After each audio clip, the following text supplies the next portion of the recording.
Paris, grosse semaine. PSV, Marseille dans la foulée. On va parler un peu tous les soirs du PSG-OM de dimanche, bien sûr. Enfin, de l'OM-PSG, pardon, de dimanche. Rendez-vous très important. Le PSG, selon vous, est-il prêt pour cette double confrontation? Est-ce que tout est en place? On va entendre Luis Enrique dans quelques instants d'ailleurs. Mais quel est, les gars, votre avis sur cette semaine à venir parisienne, Daniel?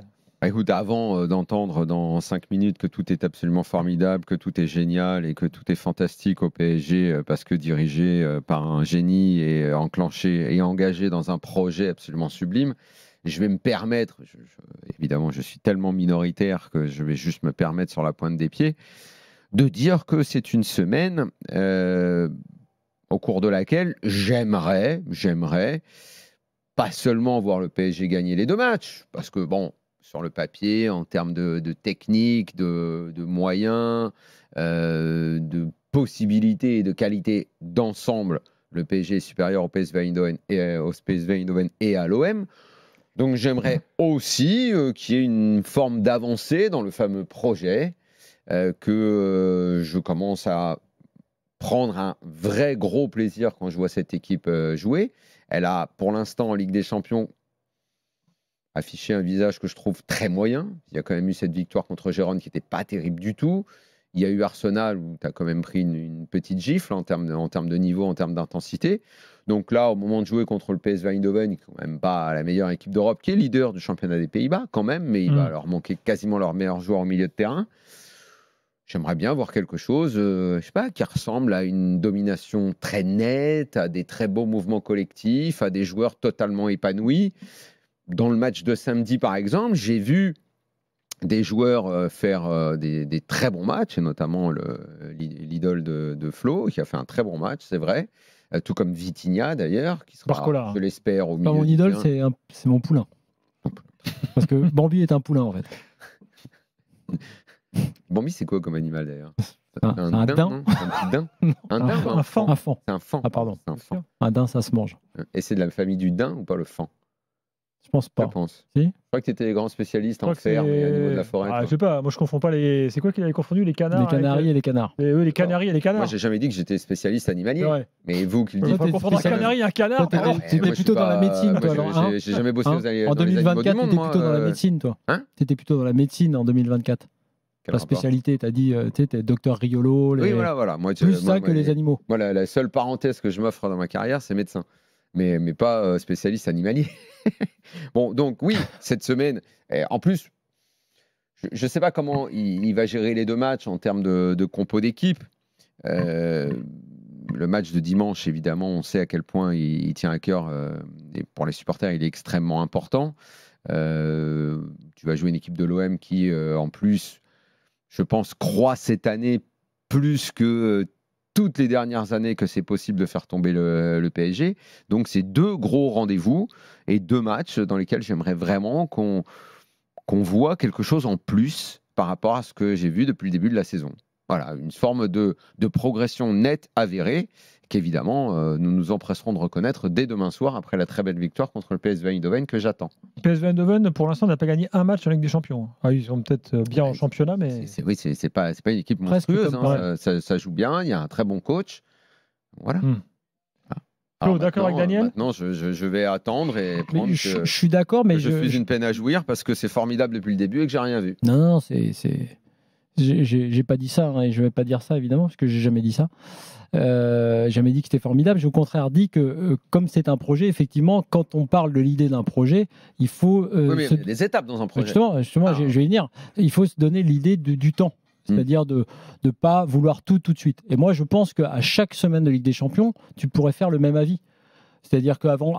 non, j'ai le droit de voir une progression, j'ai le droit de voir des étapes. D'accord, mais avant Gérone, tu aurais pu dire, et légitimement, puis pour ceux qui sont adeptes du temps court, on a vu le début de saison, c'est bien, mais il n'y avait pas des gros adversaires. C'est quoi un temps court et c'est quoi un temps long? Non, mais attends, je termine.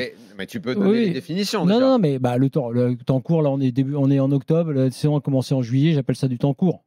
Je suis d'accord. Mais donc, à partir de quand on peut être un peu exigeant? Ah non, mais je vais aller au bout pour te dire que tu as raison, et c'est pas de l'ironie.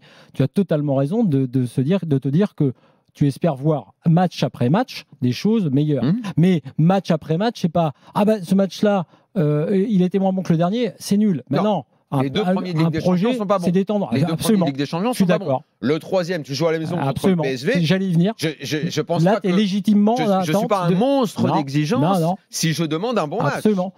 C'est pour ça que je te dis, il y a une différence entre avant chaque semaine européenne, dire, comme on pourrait le dire, parce que c'est le PSG, parce qu'il y a des champions, j'espère que quand même là, c'est que Gérone, ils vont être très forts. Non, ils n'ont pas été forts, qu'est-ce que c'est que ce bordel? J'espère qu'Arsenal, on va pas prendre une danse. Si, ils se sont fait balader, c'est un murder.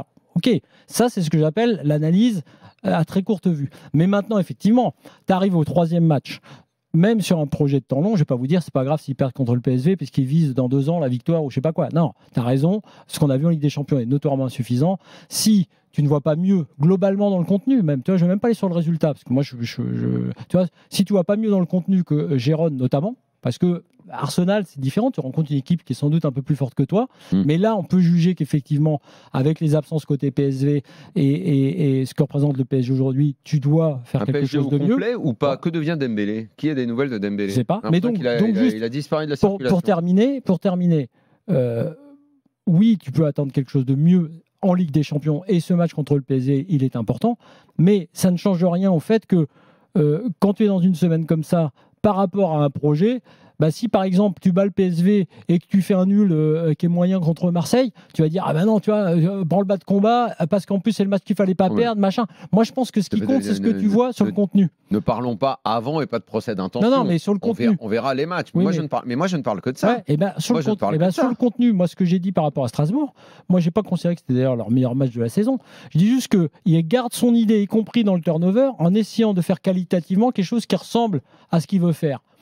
Et ils sont plutôt parvenus. Maintenant, ce qui est important, c'est de voir avec l'équipe plutôt type, l'équipe Ligue des Champions, de voir si tu es capable, effectivement, là aussi, de t'imposer. Parce que c'est plus simple de le faire en Ligue 1, pour être très honnête, face à un adversaire en plus qui a joué le jeu. Hakimi, Marquinhos.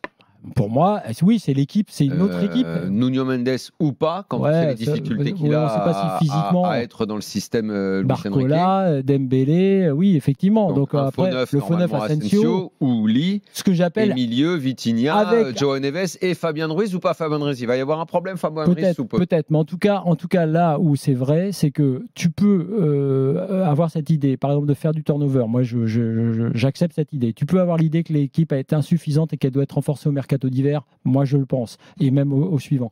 Et néanmoins, effectivement, être exigeant sur un match contre le PSV. Mais néanmoins, ça n'empêche pas que... Alors, puisque toi, tu sais... 2 secondes. Puisque toi, tu sais et tu comprends ce que je ne comprends pas quand je regarde cette équipe et la gestion de J-Phil Génie, c'est le turnover, je comprends. Je vois bien à peu près, ça va, je ne suis pas complètement con et tout. Mais le turnover, en ne mettant pas les mecs à leur bonne place, on est toujours dans l'idée qu'il faut surprendre l'adversaire, avec Beraldo arrière-gauche, Zaïre Emery arrière-droit. Non, je pense pas. Ça, par exemple, je ne le comprends pas bien. Demain, ce sera chacun à son poste. Hein. Il n'y a pas ce genre de délire. Moi, je pense demain, c'est Hakimi, Marquinhos, Pacho. Je pense et Nuno Mendes. Milieu, Neves, Vitinha, Zaïre Emery, Dembélé, Barcola et après Lee ou Asensio. Lee ou Asensio, classique, on va dire. Classique. Avec ça, je veux un très gros match. Voilà. J'ai envie de voir un gros match contre le PSV. Alors, pour revenir à ce que tu viens de dire, moi, l'histoire de l'imprévisibilité, ça n'est qu'un des éléments, et tu as raison, c'est pas l'élément premier en l'occurrence. Je pense que dans l'idée de Luis Enrique, quand dans un match contre Strasbourg, il fait autant tourner contre un club qui était, ça je nous l'a redit, plutôt costaud, et dont tu savais qu'il allait faire quelque chose. Il est, lui, dans un truc d'ailleurs effectivement un petit peu prétentieux par rapport à notre Ligue 1, de se dire je continue mon idée d'acclimater surtout des joueurs à des postes. Non pas l'imprévisibilité pour l'adversaire, Beraldo ça ne gêne pas Monseigneur là, non, ça rend même service. Rosenior. En l'occurrence ça lui rend service. Mais je pense que lui, il est toujours dans cette idée de je forme mes mecs à 3-4 postes. Bonne idée ou pas, je sais pas. Tu me demandes pourquoi. Je te dis pas, c'est pas l'imprévisibilité de mettre Beraldo arrière gauche, c'est de se dire, de même que Zaïre Emery est ma doublure d'Hakimi, et oui, je l'assume, dit-il. Bon, ok. Moi, j'aime pas trop voir Zaïre Emery arrière droit, mais ma foi, pourquoi pas.